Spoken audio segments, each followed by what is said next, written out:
Welcome to the Clear Admit MBA Admissions Podcast. I'm your host, Graham Richmond, and this episode is going to focus on some exciting news out of Georgetown University's McDonough School of Business.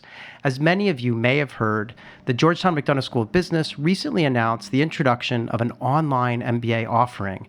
This makes McDonough just one of a handful of leading MBA programs to enter the online domain. The pandemic, the popularity of McDonough's part-time Flex MBA, and the success that the school has had with a couple of other online master's offerings in finance and business analytics all have led to this exciting step. Of course, I know there's a lot more to it, and I have a number of questions about how the online program will be structured. So I've asked an old friend of the show to join me for a discussion, and her name is Shelly Heinrich, and she is the Associate Dean for MBA admissions and Director of Marketing at Georgetown McDonough. Shelly's actually been on the Clear Admit podcast a few times, and beyond her role in admissions and marketing, I should mention that she holds an MBA herself from McDonough, as well as a master's in education from UT Austin. Welcome, Shelly. Hi, Graham. So glad to be back on the show. Looking forward to today's episode. Yeah, it's great to have you. Now, I will mention, Shelly, that when you agreed to come along, the first thing you said is, can I bring someone with me? And that someone happens to be Prashant Malaviya. And for those of you who don't know, Prashant is the Senior Associate Dean of MBA Programs at the McDonough School. And he has an incredible CV that includes teaching stints at McDonough, Wharton, INSEAD, Kellogg, as well as a PhD in marketing from Kellogg. So of course, Shelly, when you mentioned that, I said, yeah, of course, why not, right? So I want to welcome Prashant. Thanks for coming on the show. Thank you so much for inviting me, Shelly, and thank you for having me on your show, Graham. It's a pleasure. Yeah, pleasure's totally mine. So I really appreciate you both making time today to talk about this news. If you don't mind, I want to dive right in. I have a number of questions here that I wanted to get to. So let's start with you, Prashant. Would you be willing to just tell me a little bit about the current kind of Flex MBA program, just as kind of a baseline here for our listeners? Absolutely. So the current Flex MBA program came into existence in 2019, but it is actually a new reincarnation of the original part-time MBA program that we launched back in 2005. And at that time, it was named the Evening MBA program. So the Evening MBA program ran from 2005 through 2019. In 2019, we added the we rechristened it as a Flex MBA program, primarily because the market was telling us, and we adapted to the market by making the program a lot more flexible and no longer offering just evening programs, but also weekend programs, week-long programs, a few online electives, some hybrid electives. So together, it became very obvious to us that we need to brand it in a way that communicated what the program was doing. And so that led to the creation and launch of the Flex MBA. And now we are in year 3 of that Flex MBA program and looking to evolve it even further, which is really a reflection of the rapid pace at which the education market is changing and an equally rapid pace with which we as leaders of educational institutions are being asked to respond to the changes in the marketplace. And obviously, some of those changes have been precipitated by COVID, but there have been many other factors that are driving the changes that led to the creation of the Flex MBA and now to the new incarnation of the Flex MBA, including the economy, changes in the needs of our prospective part-time MBA students, the role that many of our local educational providers in the DC area are now playing and the kinds of programming they are offering. So all of that led us to moving in the new direction that we are now headed towards. Got it. Yeah, thanks for that kind of background. I guess I want to follow up and ask Shelly a question that's very much related. And Prashant, you just kind of alluded to this, but I'm wondering, Shelly, how have the needs of part-time students evolved pre and post-pandemic since you've been watching this from the admissions office for a few years now? Yeah, well, for those interested in a part-time MBA, work-life balance has been key. People are juggling long hours, they're juggling commuting, families, they're moving around in their career, but those people have educational goals, and they don't necessarily want to take time out of their career to do a full-time program. So, online educational programs started to pick up, online educational MBA programs started to pick up before the pandemic, but fast forward a couple of years, there's many companies and many people that are still working remote, and have been and don't plan to perhaps go back to the office for a few years. And so as we start to understand that people are still competing with all these work-life balance needs, there may be living and not commuting into the office. They still have educational goals. How do we meet them where they need to be and deliver a program that still has the same caliber as our pre-pandemic MBA, but is more flexible for their now post-pandemic work-life balance? So that's a little bit how it's changed. And also, people are more comfortable navigating the online space. They're doing it for work, they're doing it for social events, they've dipped into it a little bit for education and professional development. And we've learned a lot too as educational institutions. So what has become possible now and what we've become better at now, maybe wasn't the same a few years ago. Got it. So can you tell me a little bit about, just kind of taking all this into account, can you tell me a little bit about how did you decide to launch the online cohort for this program? Because that's a big step and that's the exciting news here. But yeah, how did you guys come to that decision? Yeah, Georgetown, we had always, when we launched the Flex MBA, we always had planned to continue to evolve it to be more flexible, right? So we launched it in 2019, but knew that as we proceeded through the years, it would become more flexible. And even then, we knew that a potential goal was to move to an online cohort. And so this is the realization of the goal that we had when we launched the Flex MBA. I think the pandemic accelerated it a little bit. But also, we have learned as an education how to still deliver the quality program and still provide the access to community and the cohort that people have come to know about the Georgetown MBA.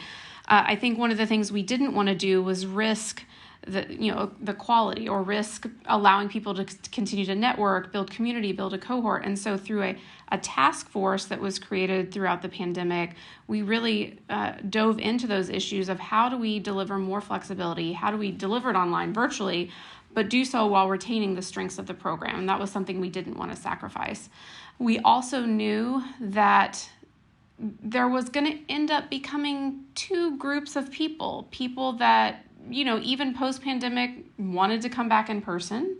They still wanted that in-person educational experience because it works best for them.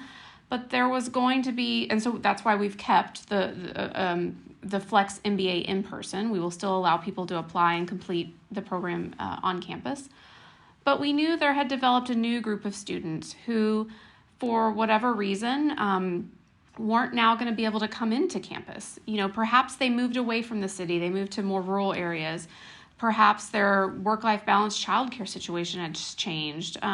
Or perhaps they always wanted to come back and, attend a Georgetown MBA or attend a Georgetown graduate program, but just weren't in proximity. We knew that those people were out there. And so thus we decided to make two distinct cohorts, the online cohort and still retain the in-person cohort as part of the Flex online launch. Got it. So Prashant, would you be willing to actually chime in here? I wanted to understand a little bit more about this decision to keep the on-campus cohort. It's really interesting. I think, Shelly makes a great point about how there are these two different types of candidates out there for these programs, but it's innovative in that, we see a lot of kind of pure online, programs, and it's rare to see this kind of combination. So yeah, just take us through the decision to kind of continue to offer it in these two flavors, basically. Yeah, absolutely. I think Shelly touched upon it exactly the way we thought of it, which is that there are two segments that we identified. There's a segment that is keen on a high-touch, high-experience education, which is our on-campus segment. There's a segment that is interested in a high-quality, but also high-flexibility educational experience, and that's the online segment. So given that there are slightly different needs of the two groups of segments we identify, it made complete sense to us to essentially offer two products to the marketplace. One that is the on-campus product and the other that is the virtual online product. And so, an important question is to ask, which is, will the size and the composition of these two different segments evolve with time? And so right now, we believe we have a stronger interest in the local DC area for the in-person education experience. So we believe we will be able to sustain 2 cohorts of the in-person class, and the online cohort will be smaller than that, and we will sustain 1 cohort of that. But I could well imagine in 3 years' time that would flip. And we might end up having 2 sections of the online cohort and only 1 of the in-person. Yeah. So I think, what this model also gives us strategically from a long-term perspective is the strategic flexibility of saying we can change the composition of the number of in-person versus the number of online cohorts that we offer so that we are immediately responding to the needs and changes in the marketplace. So that strategic goal was also important. And there's another strategic goal that was really important for us when we thought about this online cohort, which is, if you roll the clock forward 10 years or 20 years down the road, really think of the long term, I have zero doubt that we will be playing a lot more in the online education market. The needs of the students, the needs of our corporate partners will require us to be a lot more nimble and a lot more comfortable in delivering high quality online education. And so we need to develop an internal capability with our faculty, with our staff, to deliver high quality education in this virtual environment. And so part of the, one sort of broader reason for McDonough to jump into the Flex Online cohort is to help build a broader capability for the entire school and not just for the MBA program. So there were, a few important strategic reasons that we thought would be important for us to keep in mind as we made the decision to jump into this online cohort. Got it. Yeah, and I think, you make a great point about just being nimble in terms of being able to shift and pull those different levers with respect to the number of online versus in-person. And I absolutely agree with you. The world over knows of kind of the Georgetown University brand. And so I could see there being a lot of interest in an online offering and that cohort growing into more than one and beyond over time. I did want to ask you a follow-up question, though, which is, community is typically a big part of an MBA program. And, when you move to online, there's always that question mark of how will the program allow you to maintain this sort of community? Because I think of McDonough as being pretty known for having a great community too. So how do you maintain that in the online setting? That's a great question. And, somewhat related to the previous question that you asked me about why launch the online cohort. When we did a survey of our current students and asked them, to what extent would you be interested in doing or completing your MBA in an online modality? And close to 90% of them said, we absolutely do not want to do anything with an online modality. Now, which was, if you think about it, that was actually great news because that confirmed to us that there is a passionate segment out there that wants the in-person Georgetown education. Right. But when we survey prospective students, those who are not students of the school, many of them say, I would like to be at Georgetown, but I cannot get there for various reasons. And I would like to have this more flexible online environment for my education. So, just like we see in terms of flexibility, just like we see, in terms of to what extent you are going to be engaging in curricular and co-curricular activities, we see that there is a continuum of need when it comes to community. There are some students who really, really, really value community, and those are the ones who will sign up for our in-person Flex program. Sure. There are others who value community and will find other ways of developing community, even in an online space, and those are the ones who we believe will join the online cohort. And so, however, we know that we need to provide some impetus for people to build that community and start to build the community. So during the course of the Flex online cohort, they will be invited to be on campus in person on 3 distinct occasions. So the entire program will kick off with a week on campus, what we call a residency. Mm-hmm. They're going to be together doing a course, but they will also be engaged in activities around team building, developing understanding each other in terms of cultural and other lenses, and just sort of starting the process of developing their community, developing their cohort, and getting to know each other. Similarly, at the beginning of the second year, they'll come back for another a week and be again in this immersive 1-week program on campus, which is sort of to remind them that, oh yeah, we are part of a cohort, we are part of a community, and to sort of reinvigorate their community spirit as they are going through the program. Got it. Now, on these occasions when they are back on campus, we will also find opportunities to get the Flex Online students to mix and mingle with the regular Flex students, so that they get a sense that there is a broader community, not just their online community, but there are other Flex students as well. And of course, eventually, create the sense that they are part of the broader Georgetown or Hoya community, and not just their, own Flex community. So, those two on-campus occasions will build community. And then the third signature event that we have in all our MBA programs is the Global Consulting Project, where every student is required to travel for a week to visit a client overseas in some country. And again, they will travel together, they will spend the week together in this overseas environment in some other country. And at least our current students tell us that in many ways, that particular week when they're overseas in another country is the best sort of way for them to create and strengthen and really solidify their communal bonds. Mm-hmm. So we are hoping that these three opportunities will be what will really create the community and make it a strong bond for all of our Flex Online students. Got it. Yeah, that sounds like those are the key ingredients, right? To bring them together at the beginning, they get to know each other, and then have these touch points throughout, which really it's probably all you need on some levels to kind of create the glue that's sort of there across the cohort. I guess you've sort of touched on this, but I wondered if you wanted to elaborate a little bit on the student experience in terms of how is it structured? When are they, obviously there are a number of courses they've got to take. Can you just walk us through the rough kind of blueprint of the program itself? I mean, we know that they're going to start with this week together, orientation, team building, et cetera, but then what's the sort of curricular sort of structure of this program? How do they go through it?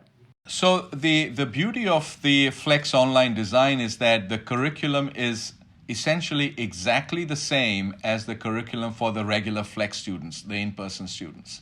We wanted to make sure that we can make that promise and deliver on that promise to our Flex Online students, that it is the same degree taught by the same professors with the same kind of career support that you would get as if you were an in-person Flex student. So the curriculum looks exactly the same. The courses are laid out in exactly the same manner. There are only two differences that, the Flex Online students come for a week on campus and they spend that week on campus. But other than that, they are in the virtual environment. And similarly, they come again for a week at the beginning of the second year. And again, after that, they go back to the virtual environment. So, the other part of the experience I think that is important to make sure I mention is, while they are in person, they have a more human experience, let's say. But we are working with our internal technology partners at Georgetown University, and they have done an amazing job of helping design and develop an online student experience that is as engaging, if not more in some ways, compared to the in-person environment. Not only do we use all the capabilities that Zoom offers, but there are several other innovations we are working on that would create more dialogue between students, more participation of individual students, and allow faculty to provide more pointed feedback to every student rather than to the handful of students who get feedback in a typical classroom experience. So in many ways, we believe that there will be several elements of the online virtual experience that will be highly engaging, high quality, and will lead to strong learning outcomes for these students. Got it. So, Shelly, I want to turn back to you to ask a question about, this is kind of the age-old question about, people getting an MBA are often labeled as either career switchers who are looking to, change industry or function versus career, I guess people call them advancers or accelerators, right? People looking to sort of stay where they are but get, elevated in the ranks. So Who do you imagine would be most interested in the Flex online MBA, or is it sort of good for both types? So I think Georgetown has historically been unique between our full-time and Flex in that students who are career switchers or advancers have been able to choose between the Flex or full-time. That's not always the case at other business schools. And the reason historically for that is that we have provided our Flex MBA students access to the Career Center, access to on-campus recruiting in the year in which they're graduating, or access to attend career events or employer events. I definitely know business schools out there that don't allow their part-time students that access. And so we have been and have had successful Flex in-person students switch careers. Now, those students have to work a little bit harder, right? Because they are working full-time, they're balancing the needs of their personal life, and they're having to put forth extra effort to come to the employer sessions, to come to the networking sessions, to perhaps take some time off of work to come to our career days that happen every Friday in the fall. So it's not easy for a Flex MBA student to switch careers drastically, but they can do it. I think if you move to the online space, I think the Flex MBA online student is really going to be that person that wants to advance their career, that wants to accelerate the position. They really want the skills learned from our phenomenal professors, and they want to interact with the high quality students that we will admit. But they likely aren't the type of student that is going to want to pour their time into an on-campus experience. That's why they chose the Flex online program. Right. And so I think this student is really going to be the career advancer. And that's what in the conversations that we've had with the initial prospective students, that's what we're seeing as well. Got it. Okay. Prashant, I wanted to turn to you now with another, it's kind of a similar question in that, in terms of who the program is for. In this case, I'm interested in geography. So what geographic areas do you anticipate receiving applicants from? It is absolutely the case that with an online program, one could imagine that the world is our oyster and we can attract people from anywhere in the world. But we want to be a little careful with that. We want to be thoughtful in how we grow our geographic reach. So if you may, in phase one, we are going to essentially attract students who are domestic within the U.S. They could be international students who are here, working here or studying here, and we would welcome them to be part of the program. Sure. But we will limit ourselves to only those students who are within the U.S., continental U.S. To a large extent, this has to do with making sure that we deliver a high-quality, engaging experience within the time zones when we will be delivering the courses that we are teaching. So if we have lots of different time zones, we need to require our faculty to deliver those classes at several times during the day, or for the students to take the classes in the middle of God knows what time hour they are in. So to avoid all of those headaches, for now in phase one, we are only limiting to the continental US. We do anticipate that soon, in phase two, let's say, we will expand to a global audience, but maybe within the Americas, where still the time zone looks similar. And once we have mastered all of that, we will think about a complete global reach, maybe in a phase three. Sure. So we are taking this, step by step, being thoughtful and cautious, and we will roll out our geographic reach over time. So right now it is, and by the way, the other thing I want to mention is there's quite a bit of research that shows that a majority of the students who come to a particular online program tend to live within a 100-mile radius of the physical campus. And I think there is still that affinity that people have in their mind, and maybe a romantic affinity that they will one day show up on campus and experience the real thing. Sure. But I think their life and their work was going to ensure that that doesn't happen too often. But if they are willing to do that, we will, of course, welcome them to be on campus and be part of any activities that we are hosting here. Got it. Okay. So, Shelly, I want to turn back to you as we kind of continue to talk about who's going to be applying. The next kind of natural question is, what does the application process entail? So you're willing to kind of just walk us through, what are some of the components that are required to apply, and when can people start applying for this program, since it literally was just announced? So what's the sort of timeline? Yeah, well, the application is live, and our first round deadline is September 28th, and next after that is January 5th, but we have 3 and 4 rounds as well in the spring. So feel free to start your application. The application process is very similar to our current Flex MBA application. So, you'll fill out the application form. You'll craft a 1 to 2 page resume, highlighting really your accomplishments with your work experience, and thinking about how that resume communicates to the admissions team that you will be competitive in the program, but also competitive for whatever you may do post-MBA. We do look for a minimum of 2 years of work experience at the time that you start the program, but our average is around 5 or 6, and we anticipate that will remain the same for this program. We want to assess people's academic preparedness and their quantitative ability, and so we do that through your transcripts from undergrad, and so we will look obviously at your cumulative GPA. We will look at any quantitative classes you may have had to take in undergrad, and we recognize that some people didn't have to take them, but we'll still want to assess, your academic rigor and quantitative preparation. And so as we look at your transcript and evaluate those courses, we'll also seek to look potentially at other elements of your application, like a standardized test. So we do require the GMAT, GRE, or executive assessment for our program. Those, however, that meet certain quantitative abilities through criteria that are listed on our website may apply with a waiver to that requirement. And if you see on our class profile, you'll look at middle 80th percentile ranges of our test scores, of our GPA, and really the goal is to try to understand and try to admit a class that is going to be successful in the classroom. That's what we all want as professors and staff, is to have people successfully complete and go on and accomplish the goals that they set out when they applied. Sure. Getting into some more qualitative aspects of the application, we have essays. We have decided at Georgetown to do something fairly unique, and that we have 3 prompts to an essay, but we require students to only choose one. And the thought behind that is that our students are all diverse, and we want to admit a diverse class. And so why have only one essay prompt that forces them to fit their picture and their value proposition into one question? And so we present 3, and honestly, about a third of students, answer each question.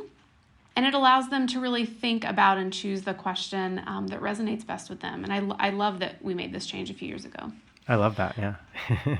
We also require a video essay, which initially I think causes some anxiety, but students, once they've completed it and submitted it, they love it, right? And it allows students to answer in 1 minute to us about a hobby or a passion or something that they do outside of work that really communicates to the admissions committee what they are outside of their academic and professional world. At Georgetown, we value admitting the whole person and really developing the whole person. It's a part of our Jesuit values. And so why not understand in the admissions process what people are like as their whole person and not just their resume or GPA. And so that's a new change to the video essay prompt this year. And so we're really excited to see what we get. The great news is people can re-record and record and re-record that video essay as much as they want until they're ready, and they can submit it. So no pressure. But it also allows people to showcase to the entire admissions committee who they are, right? Because when they interview, we do have an evaluative interview component. They are just interviewing with one person. Right. But there's an entire admissions committee. And so that video essay really allows them to shine to the rest of the committee. So I just alluded to it, but we do have an evaluative interview. We read your file, and then we invite people to interview. So not everyone is interviewed, but you do have to be interviewed in order to be admitted. Okay.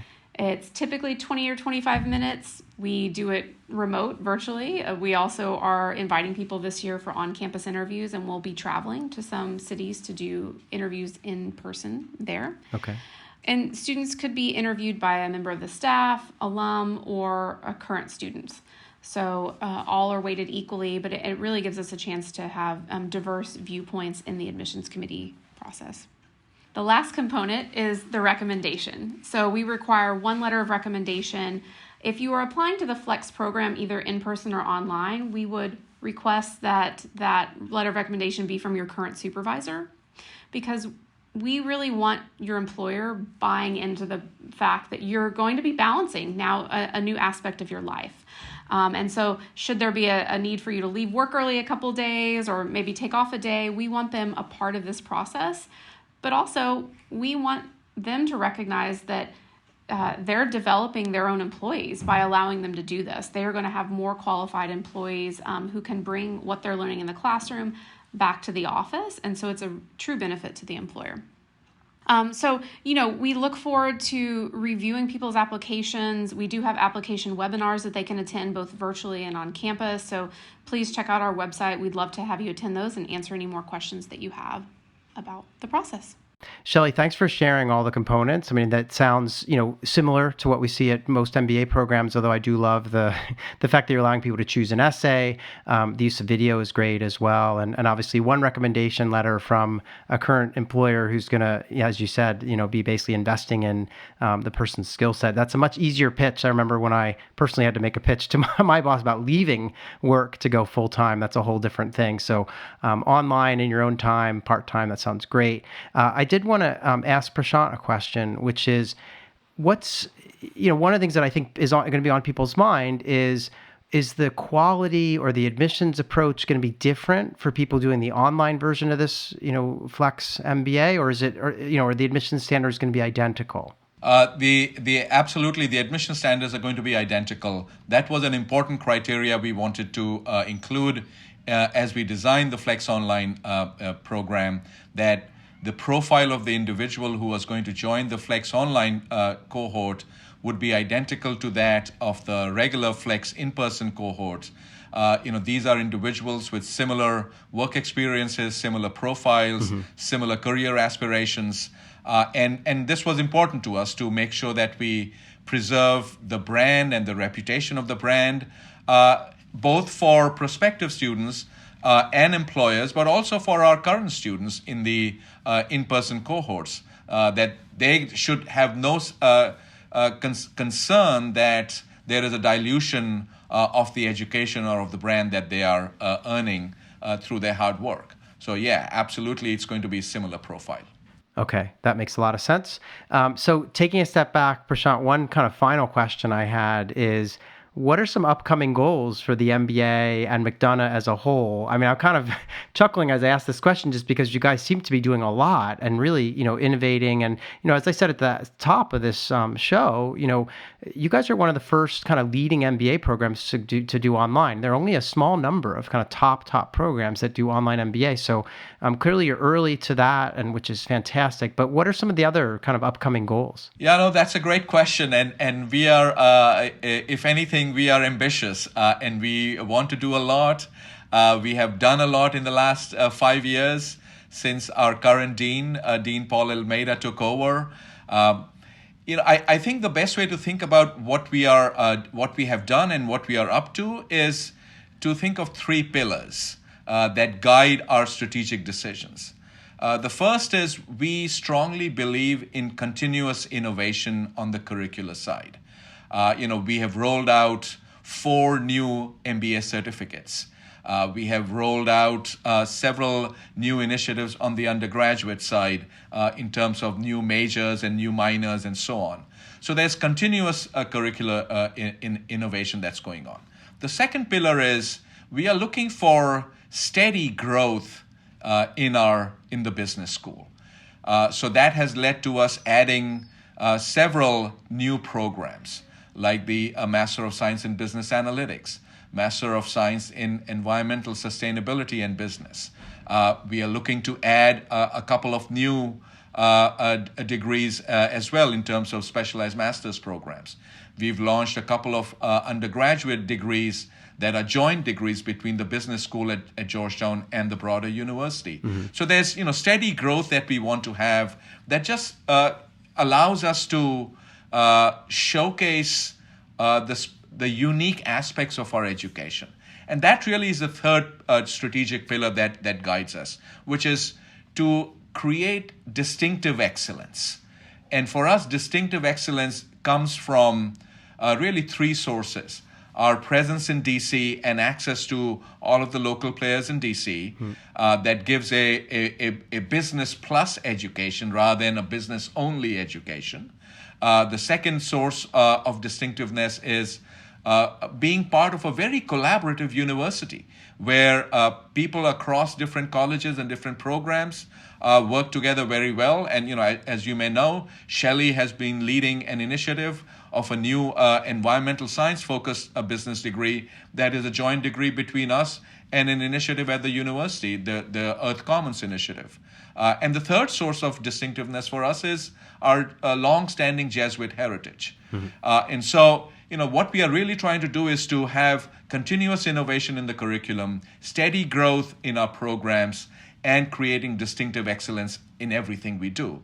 And so that is really leading us to think about what we want to do and where we want to have an impact. And there, we have been really thinking about 5 areas where we want to have specific growth in one form or the other. So area number 1, which is our long-standing area of differentiation, is we want to be unequivocally, I don't want to use the word best, but certainly one of the leading global business schools in the world, that we provide one of the most well-rounded global business education. So that's area number 1. Area number 2 is, and this is something many business schools are doing now, is focus on sustainable business. But again, bring a Georgetown flavor to that. How do we think about sustainable business by bringing to the table business people, of course, but also policymakers, regulators, politicians, diplomats, all of the unique individuals that we can assemble because we are in Washington, D.C. So how can we inform the education around sustainability by bringing this diverse cohort into the educational mix? The third area of growth we are focusing on is AI and its impact on the future of work. But again, we want to look at it from the lens of who we are. And particularly if we apply the Jesuit lens on it, it becomes not just the future of work, but how do we preserve the dignity of work? What does technology have to say about the dignity of work? And how do we think about that? How do we do the research in that, but also how do we do the education on that? So that's area number 3. Area 4 is an aspirational area. We haven't started much work on it, but we are looking to do it soon, and that is the business of health. It is one of the biggest areas. COVID has clearly told us that that's a huge area that we need to be thinking of, and we have started the work on that, laying the groundwork on it, and hopefully in a few years, we will launch a major initiative around that. And finally, the 5th area where we have been dabbling on and off, and I think we are close to a more cohesive strategy, is around entrepreneurship, but more broadly speaking, not entrepreneurship, but entrepreneurialism within any company. How can a company become more entrepreneurial? And so, we are focusing not on startups and small businesses per se, but we are focusing more on how does any company, big and small, become more entrepreneurial in its thinking and its strategic work. So that's sort of, what the future of McDonough looks like. Yeah, it's exciting. I mean, I kind of expected, I wouldn't have been surprised for me to hear you say, well, look, we just, have launched all these new initiatives. We're going to just sit back a bit. But no, I mean, there sounds like there's a lot that you guys have in the pipeline, which is fantastic. So I did want to thank you both for all of your time today. I know I feel very much up to speed on the online Flex MBA offering now. And I feel like, everyone who's tuned in to the episode here definitely will feel the same way. So Shelly and Prashant, I want to just, thank you so much for your time today. And Shelly, I guess start with you, because, it was really nice of you to have this idea to get both you and Prashant, to talk about this. So I appreciate that. So thanks for making time. Yeah, definitely. Thanks for having us on. And we're excited at the future of what McDonough holds and look forward to everyone coming on the journey with us. Yeah, Prashant, same. I really appreciate your time today. Absolutely. Thank you, Graham. It was a pleasure speaking with you and look forward to many more occasions like this. Yeah, so that will do it for this episode. I want to remind everyone to stay tuned for weekly episodes of the Clear Admit MBA Admissions podcast. And remember to rate and review the show wherever you listen.